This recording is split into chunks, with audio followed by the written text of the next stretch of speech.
ফাহিমা ক্লান্ত হয়ে ধপ করে ফ্লোরে বসে পড়ল। হাত থেকে লাঠি পড়ে গিয়ে মৃদু আওয়াজ তুলে তার শরীর ঘেমে একাকার। কপালের বিন্দু বিন্দু ঘাম হাতের তালুন দিয়ে মুছে বার কয়েক জোরে জোরে নিঃশ্বাস ফেলল। এরপর চোখ তুলে সামনে তাকালো। রিমান্ডে কোনো পুরুষই টিকতে পারে না, সেখানে একটি মেয়ে আজ 4 দিন ধরে রিমান্ডে। তার সামনে চেয়ারে বাঁধা অবস্থায় ঝিমোচ্ছে। 4 দিনে একবারও মুখ দিয়ে টু শব্দটিও করল না। শারীরিক মানসিক কত নির্যাতন করা হয়েছে, তবুও ব্যথায় আর্তনাদ অবধি করেনি। মনে হচ্ছে একটা পাথরকে পিটানো হচ্ছে, যে পাথরের রক্ত ঝরে কিন্তু জবাব খুলে না। তখন সেখানে আগমন ঘটে ইন্সপেক্টর তুষারের। তুষারকে দেখে ফাহিমা কাতর স্বরে বলল, সম্ভব না। আর কিছুতেই কথা বলছে না। তুষার অভিজ্ঞ চোখে মেয়েটিকে 2 কয়েক সেকেন্ড দেখল। এরপর গম্ভীর কণ্ঠে ফাহিমাকে বলল, আপনি যান। ফাহিমা এলোমেলো পা ফেলে চলে যায়। তুষার একটা চেয়ার নিয়ে মেয়েটির সামনে বসলো। বেশ কিছুক্ষণ চুপ থেকে বলল, আপনার সাথে আজ আমার প্রথম দেখা। মেয়েটি কিছু বলল না, তাকালোও না।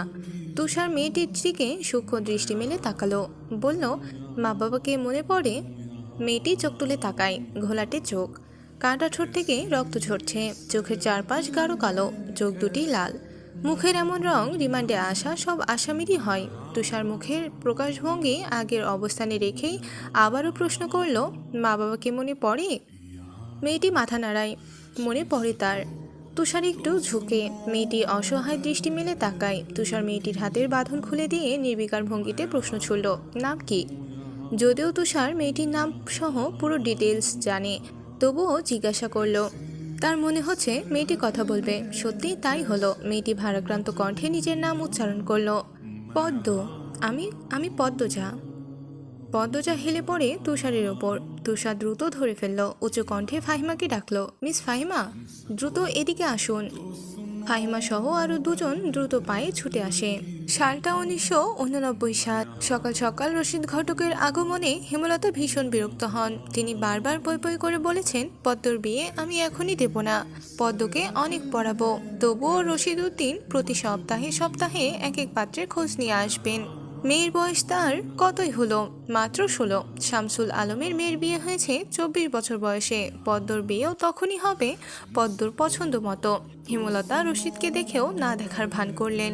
রশিদ একদলা থুতু ফেললেন উঠানে। এরপর হেমলতার উদ্দেশ্যে বললেন, বুঝছো পদ্মর মা, এইবার যে পাত্র আনছি এক্কেরে খাঁটি হীরা। হেমলতা বিরক্ত ভরা কণ্ঠে জবাব দিলেন, আমি আমার মেয়ের জন্য পাত্র চাইনি, তবুও বারবার কেন আসেন আপনি? যুবতী মাইয়া ঘরে রাহান ভালো না, মেয়েটা তো আমার, আমাকেই বুঝতে দেন না? হেমলতার কণ্ঠে বিরক্তি ঝরে পড়ছে। রশিদ অনেক চেষ্টা করেও সুবিধা করতে পারলেন না। ব্যর্থ থমথমে মুখ নিয়ে সড়কে পা রাখেন। প্রতিদিনই কোনো না কোনো পাত্রপক্ষ এসে হাতে টাকা গুঁজে দিয়ে বলবে, মসজিদের বড় সেরিটারে চাই। রশিদ নিজে নিজে বিড়বিড় করে আওড়ান, গেরামে কি আর ছেড়ি নাই? একটা ছেড়িরেই কেন সবার চোখে পড়তে হইব? চাইলে কি সব পাউন চাই? পূর্ণা স্কুল জামা পরে পদ্মজাকে ডাকলো, আপা, এই আপা, স্কুলে যাবি না? আপা রে। পদ্মজা পিটপিট করে চোখ খুলে কোনো মতে বলল, না। পরপরই চোখ বুজে ঘুমে তলিয়ে গেল। পূর্ণা নিরাশ হয়ে মায়ের রুমে আসে, আম্মা, আপা কি স্কুলে যাইব না? হেমলতা বিছানা ঝাড়া রেখে পূর্ণার দিকে কড়া চোখে তাকান। রাগী স্বরে বললেন, যাইব কি, যাবে বলবি। পূর্ণা মাথা নত করে ফেলল। হেমলতার কড়া আদেশ, মেয়েদের পড়াশোনা করাচ্ছি অশুদ্ধ ভাষায় কথা বলার জন্য নয়, শুদ্ধ ভাষায় কথা বলতে হবে। পূর্ণাকে মাথা নত করতে দেখে হেমলতা তৃপ্তি পান। তার মেয়েগুলো মান্যতা চিনে খুবই অনুগত। তিনি বিছানা ঝাড়তে ঝাড়তে বললেন, পদ্ম শরীর ভালো না, সারা রাত পেটে ব্যথায় কাঁদছে, থাকুক ঘুমাক। পূর্ণার কিশোরী মন বুঝে যায় পদ্মজা কিসের ব্যথায় কেঁদেছিল। সে রাতে নানা বাড়ি ছিল বলে জানতো না, ভোরে চলে এসেছে। নানা বাড়ি হেঁটে যেতে 5 মিনিট লাগে। পূর্ণাকে চুপচাপ দাঁড়িয়ে থাকতে দেখে হেমলতা বললেন, তুই যা, মাথা নিচু করে যাবি, মাথা নিচু করে আসবি। আচ্ছা আম্মা।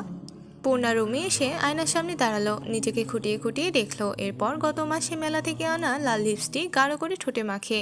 14 বছরের পূর্ণার ইদানিং খুব সাজতে ইচ্ছে করে। হেমলতা সেজেগুজে স্কুলে যাওয়া পছন্দ করেন না বলে পূর্ণা আগে লিপস্টিক মাখেনি।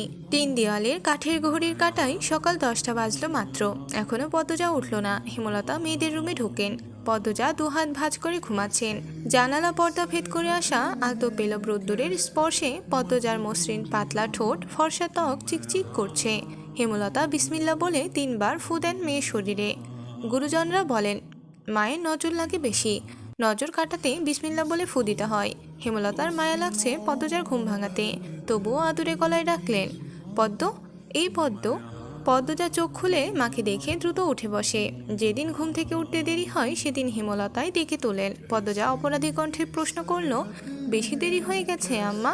সমস্যা নেই, মুখ ধুয়ে খেতে আয়। পদ্মজা দ্রুত কলপাড়ে গিয়ে ব্রাশ করে মুখ ধৌত করে। হেমলতা শিক্ষকের মেয়ে, তাই তার মধ্যে নিয়মনীতির প্রভাব বেশি। মেয়েদের শক্তপোক্ত নিয়মে রেখে বড় করেছেন।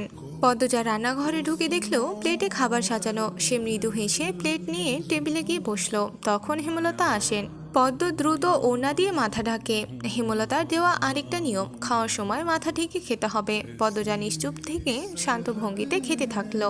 হেমলতা মেয়েকে সহজ কণ্ঠে বললেন, তাড়াহুড়ো করছিস কেন? মুখ ধুতে গিয়ে চুল ভিজিয়ে এসেছিস, খেয়ে রোদে বসে চুলটা শুকিয়ে নিবি। আচ্ছা আম্মা। পূর্ণা আসছে, স্কুলে গেছে। প্রেমা দুপুরে আসবো। আম্মা, আব্বা কবে আসবেন? পদ্মজার প্রশ্নে হেমলতা দাঁড়িয়ে পড়লেন। শুকনো গলায় জবাব দেন, জানি না, খাওয়ার সময় কথা বলতে নেই। হেমলতা চলে যেতেই পদ্মজার চোখ থেকে টুক করে এক ফোঁটা জল পড়ে পাতে। পদ্মজা দ্রুত হাতের উল্টো পাশ দিয়ে চোখের জল মুছে। পদ্মজার জীবনে জন্মদাতা আছে ঠিকই, কিন্তু জন্মদাতার আদর নেই। সে জানে না তার দোষটা কি, কেন নিজের বাবা বাকি বোনদের আদর করলেও তাকে করেন না, কথা অবধিও বলেন না। দুইবার মাকে জিজ্ঞেস করেছে সে, আমি কি তোমাদের সত্যিকারের মেয়ে আম্মা? সন্তান হয় না বলে কি দত্তক এনেছিলে? আব্বা কেন আমাকে এত অবহেলা করেন? ও আম্মা, বলো না। হেমলতা তখন নিশ্চুপ থাকেন। অনেকক্ষণ পর বলেন, তুই আমার গর্ভের সন্তান আর তোর বাবারই মেয়ে। এখন যা, পড়তে বস, অনেক পড়তে হবে তোর। ব্যাস এটুকুই, এর বেশি কিছু বলেন না হেমলতা। পদ্মজার কেন জানি মনে হয় একদিন হেমলতা নিজ থেকে খুব গোপন কোনো কথা বলবেন, তবে সেটা যেন সহ্য করার মতো হয়। এই দোহাই সারাক্ষণ করে সে। এত কি ভাবছিস? তাড়াতাড়ি খেয়ে ওঠ। হেমলতার কথায় পদ্মজার ভাবনা সুতো ছিঁড়ল। দ্রুত খেয়ে উঠে আজ আমের আচার বানানোর কথা ছিল। সন্ধ্যা কাটতেই বিদ্যুৎ চলে গেল। কয়েক মাস হলো গ্রামে বিদ্যুৎ এসেছে। ৮ গ্রাম মিলিয়ে অলন্দপুর। তাদের গ্রামের নামটা আটপাড়া। প্রতিদিন নিয়ম করে সন্ধ্যা রাত থেকে ৩ ঘন্টা গ্রাম অন্ধকারে তলিয়ে থাকে। আর সারাদিন তো বিদ্যুতের নামগন্ধও থাকে না। বিদ্যুৎ দিয়ে লাভটা কি হলো?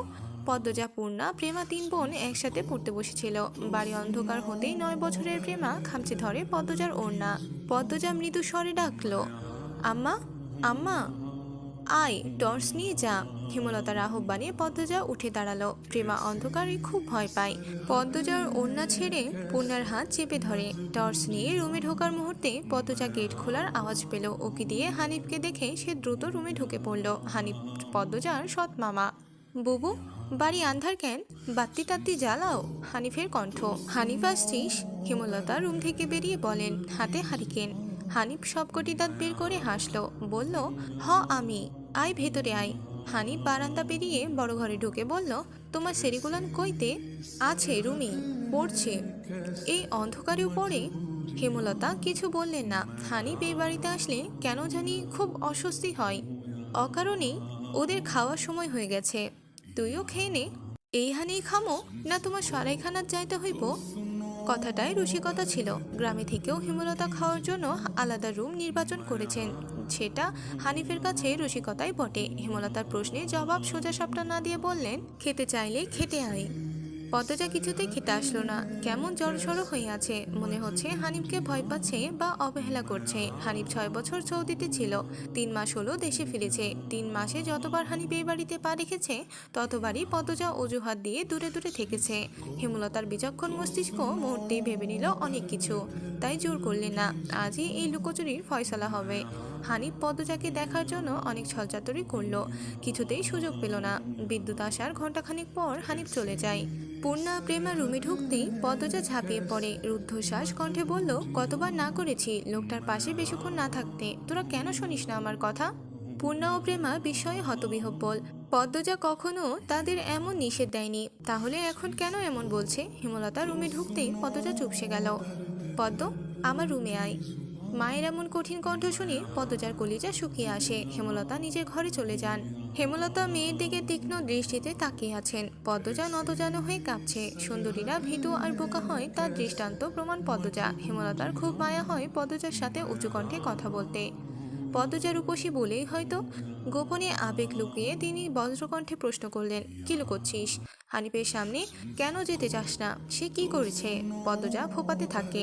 হেমলতা সেকেন্ড কয়েক সময় নিয়ে নিজেকে সামলান, কণ্ঠ নরম করে বললেন, হানিফ ধরিবাজ লোক, সৎ ভাই বলে বলছি না। আমি জানি তার ব্যাপারে যে কোনো কথা আমার বিশ্বাস হবে। তুই বল, কি লুকোচ্ছিস?